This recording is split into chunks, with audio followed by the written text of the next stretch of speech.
Welcome student way to competitive চ্যানেলে আজকে একটা চাকরির খবর বলতে চলেছি। 700 শূন্য পদে নিয়োগ ঘোষণা করলেন মুখ্যমন্ত্রী মমতা বন্দ্যোপাধ্যায়। জেনে নিন কোন দপ্তরে কত নিয়োগ, কোন জেলায় নিয়োগ হচ্ছে, কতগুলি শূন্য পদ, যোগ্যতা এবং কি কি বিষয়ে বলা হয়েছে এই সম্পর্কে বিস্তারিত তথ্য আজকের এই ভিডিওতে। তো ভিডিওটা পুরোটা দেখার অনুরোধ রইল। ভিডিওটা স্কিপ না করে টোটালটাই দেখবে। ভিডিওতে আর কি কি বলা হয়েছে সবিস্তারে আজকে আমি আপনাদের সামনে বলতে চলেছি। তো চলুন শুরু হওয়া যাক। আজকের এই 700 শূন্যপদ নিয়োগে মুখ্যমন্ত্রী মমতা বন্দ্যোপাধ্যায় কি কি ঘোষণা করেছেন সেই সম্পর্কে বিস্তারিত তথ্য রইল আপনাদের সামনে। তো চলুন প্রথমে কি বলছে দেখি। রাজ্য সরকারের বিভিন্ন দপ্তরে কর্মী নিয়োগের বিষয়ে বহু বিতর্কের মাঝে এবার নতুন করে 700 শূন্য পদে কর্মী নিয়োগের ঘোষণা করেছেন রাজ্যের মুখ্যমন্ত্রী। সম্প্রতি বিধানসভার অধিবেশনে চলাকালীন অধিবেশন কক্ষে মুখ্যমন্ত্রী এই নিয়োগ সম্পর্কে বক্তব্য রেখেছেন। পূর্ববর্তী সময়ে রাজ্যের প্রাথমিক সহ বিভিন্ন স্তরে শিক্ষক নিয়োগ ও পৌরসভা দপ্তরে বিভিন্ন নিয়োগ, স্বাস্থ্য দপ্তরে নিয়োগ, বন দপ্তরে নিয়োগ ইত্যাদি বিভিন্ন নিয়োগে অংশগতির খবর প্রকাশ্যে এসেছে। এসবের মধ্যে দিয়ে বেশ কয়েকটি নিয়োগ সংক্রান্ত মামলা বিচারাধীন রয়েছে কলকাতা হাইকোর্টে এবং সুপ্রিম কোর্টে। সেই সমস্ত নিয়োগের প্রসঙ্গকে একধারে রেখে নতুন শূন্যপদের নিয়োগ ঘোষণা করলেন যথেষ্ট তাৎপর্যপূর্ণ বলেই মনে করেন বিশেষজ্ঞ মহল্লা। তো চলুন যে সমস্ত পদে নিয়োগ করা হয়েছে, এক পৌরসভা দপ্তরে, খাদ্য দপ্তর, বন দপ্তর বিভিন্ন নিয়োগে কিন্তু অংশগতির খবর কিন্তু প্রকাশ্যে এসছে, যার মধ্যে কিছু কিছু কিন্তু মামলা এখনও সুপ্রিম কোর্ট এবং হাইকোর্টে চলছে। আমরা জানি কিছুদিন আগে আপার প্রাইমারি ঐতিহাসিক রায় একটা ঘোষণা করেছে, যারা আপার প্রাইমারি পাস করেছে সেই শিক্ষকদের নিয়োগ করা হবে। এরকম একটা কেস চলছিল, যে কেসটা সর্ট আউট হয়ে গেছে এবং অনেকজন চাকরি পেয়েও যাবে। ঠিক আছে, সেরকমই অনেক প্রাইমারি কেস, এসএসসি কেস কিন্তু এখনও চলছে।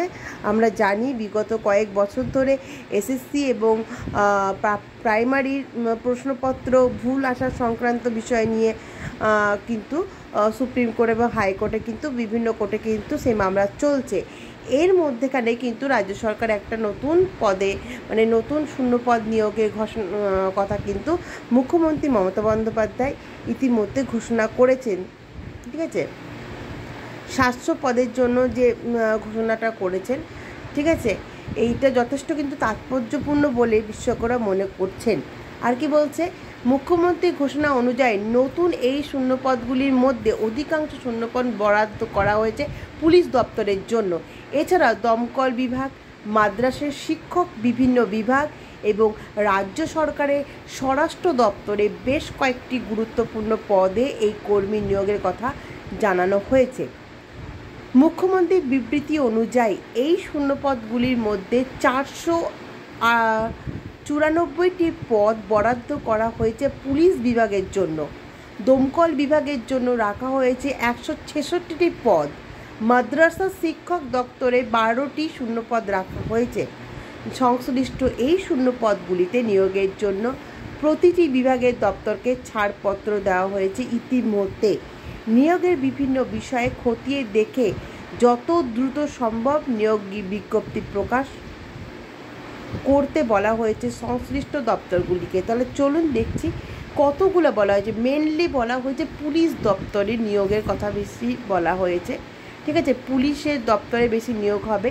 তার মধ্যে দমকল বিভাগ আছে, মাদ্রাসা শিক্ষা বিভাগ আছে, রাজ্য সরকারের স্বরাষ্ট্র দপ্তরে বেশ কয়েকটি গুরুত্বপূর্ণ পদ কিন্তু কর্মী নিয়োগের কথা জানা যাচ্ছে। মুখ্যমন্ত্রী অনুযায়ী তিনি বলেছেন যে 494টি পদ বরাদ্দ করা হয়েছে শুধু পুলিশ বিভাগের জন্য। 494টি পদ বরাদ্দ করা হয়েছে শুধু পুলিশ বিভাগের জন্য, আর দমকল বিভাগের জন্য করা হয়েছে 166টি পদ। মাদ্রাসা শিক্ষা দপ্তরে 12টি শূন্য পদের কথা বলা হয়েছে। তো এই সমস্ত যে সমস্ত বিভাগগুলো রয়েছে সেই বিভাগে কিন্তু দপ্তরগুলিকে ছাড়পত্র দেওয়া ইতিমধ্যে কিন্তু বলা হয়েছে। নিয়োগের বিভিন্ন বিষয়ে খতিয়ে দেখে যত দ্রুত সম্ভব নিয়োগ বিজ্ঞপ্তি প্রকাশ করতে বলা হয়েছে এই সংশ্লিষ্ট দপ্তরগুলিকে। তা দেখা যাচ্ছে যে ম্যাক্সিমাম কিন্তু পুলিশ দপ্তরে কিন্তু এখানে কথা বলা হয়েছে, যার মধ্যে আমি বলে দিয়েছি যে কতগুলি কোন পদের জন্য কতগুলি শূন্যপদ বরাদ্দ করা হয়েছে।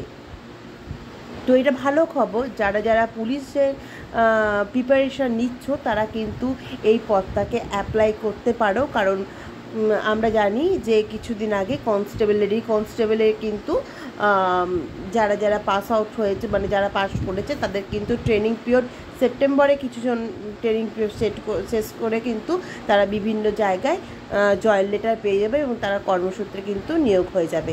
তো সেরকমই পুলিশের দপ্তরে যারা যারা পড়াশোনা করছো তারা কিন্তু অতি শীঘ্রই বিজ্ঞপ্তি জারি হওয়ার পরে কিন্তু তোমরা এই বিভিন্ন দপ্তরে যে বলা হয়েছে নিয়োগ হবে, তো সেই সমস্ত দপ্তরে তোমরা কিন্তু অ্যাপ্লাই করে দেবে। অবশ্যই পুলিশ থাকলে পরে সেখানে কিন্তু মাঠের ব্যাপার থাকে, যার যেরকম মানে মেয়েদের জন্য ছেলেদের জন্য যেরকম মাঠের টাইম মেনটেন করে দেবে সেরকম অনুযায়ী তোমরা কিন্তু দৌড়াবে। প্র্যাকটিস কিন্তু শুরু থেকেই করতে হবে, নইলে কিন্তু হবে না। কারণ একটা প্র্যাকটিসের মধ্যে থাকলে পরে কিন্তু সুবিধা হয়। মেয়েদের ক্ষেত্রে একটু সুবিধা, কিন্তু ছেলেদের ক্ষেত্রে বলবো একটু হার্ডওয়ার্কিং করতে হবে, ঠিক আছে? কারণ মেয়েদের টাইমটা যা থাকে কভার হয়ে যায়, বাট ছেলেদের ক্ষেত্রে কিন্তু একটু হার্ডওয়ার্কিং করতে হবে। তাছাড়া তো তোমাদের ভাইবা আছে, লিখিত পরীক্ষাগুলোও আছে, সেগুলোকেও পাস আউট করতে হবে, ঠিক আছে? তো আর কি বলছে দেখি। মুখ্যমন্ত্রী এই ঘোষণার পর আলোচনা শুরু হয়েছে বিভিন্ন মহলে, যেখানে রাজ্য আইন শৃঙ্খলা পরিস্থিতি নিয়ে বরাবর প্রশ্ন উঠেছে বিভিন্ন মহল থেকে। সেখানে পুলিশ বিভাগে 494টি নতুন সাব ইন্সপেক্টর নিয়োগের বিষয়টি অত্যন্ত গুরুত্বপূর্ণ মনে করা হয়েছে। তাহলে এই যে 494টি পদ নিয়োগ হবে সেটা সাব ইন্সপেক্টরের জন্য, ঠিক আছে? রাজ্যে বিভিন্ন পুলিশ ডিভিশনে সাব ইন্সপেক্টর প্রয়োজন। নতুন নিয়োগের ঘোষণার মাধ্যমে সেই ঘাটতি পূরণ করতে চাইলেন রাজ্যের মুখ্যমন্ত্রী তথা পুলিশ মন্ত্রী মমতা বন্দ্যোপাধ্যায়। এছাড়া জরুরি বিভাগে, দমকল বিভাগে কর্মী নিয়োগের বিষয়টি দেখতে বলা হয়েছে সংশ্লিষ্ট দপ্তরকে। অল্প সময়ে অন্তরালে কলকাতা সহ শহরতলি বিভিন্ন জায়গায় যেভাবে আগুন লাগার ঘটনা ঘটছে সেই বিষয়ে মাথায় রেখে দমকল বিভাগে জরুরি ভিত্তিতে কর্মী নিয়োগের কথা কিন্তু বলা হয়েছে। তাহলে এখানে দেখা যাচ্ছে যে যতই মুখ্যমন্ত্রী তিনি প্রকাশ করার পরে কিন্তু বিভিন্ন মহলে কিন্তু প্রশ্ন উঠেছে যে এই যে আইন শৃঙ্খলা পরিস্থিতি, বারবার প্রশ্ন হচ্ছে বিভিন্ন মহল থেকে, সেইখানে দাঁড়িয়ে পুলিশ বিভাগে 494টি পদ সাব ইন্সপেক্টরদের জন্য কিন্তু বলা হয়েছে। এটা অত্যন্ত গুরুত্বপূর্ণ, কারণ তিনি মনে করেছেন যে আইন শৃঙ্খলা যা পরিস্থিতি চাইছে বিভিন্ন বিভাগে কিন্তু এই সাব ইন্সপেক্টরের কিন্তু ঘাটতি আছে।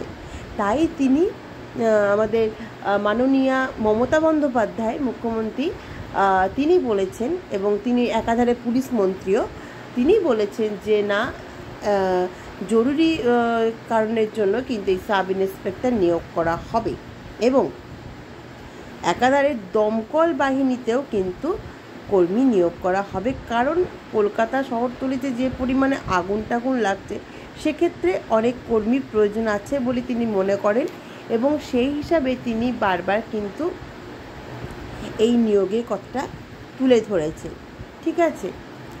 তো দেখা যাক আগামী দিনে কি কি বিজ্ঞপ্তি আসছে, বিজ্ঞপ্তিতে কি কি বলা হয়েছে, কবে থেকে নিয়োগ হবে, বিভিন্ন দপ্তরকে কেমনভাবে চিঠি দেওয়া হবে, ছাড়পত্র দেওয়া হবে, এবং নিয়োগ সংক্রান্ত বিষয়ে কি কি বলা থাকবে সেই সব বিষয়ে আগামী দিনে যে সমস্ত বিজ্ঞপ্তি বেরোবে আমি আপনাদের সামনে তুলে ধরার চেষ্টা করব।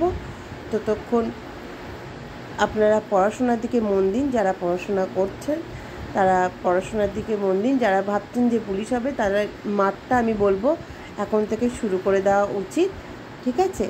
তো চলো আজকে এইটুকুনি ভিডিও, দেখা হচ্ছে একটা নেক্সট ভিডিওতে। ততক্ষণ সবাই মন দিয়ে পড়াশোনা করো। হ্যাঁ, অবশ্যই আমাদের চ্যানেলটিকে সাবস্ক্রাইব করতে ভুলবে না, লাইক এবং শেয়ার করে দেবে। আর হ্যাঁ, বেল আইকনটা প্রেস করে দেবে, যাতে নতুন নতুন নোটিফিকেশান তোমাদের কাছে সহজে চলে যেতে পারে। তো আজকের মতন এইটুকুনি, দেখা হচ্ছে একটা নেক্সট ভিডিওতে।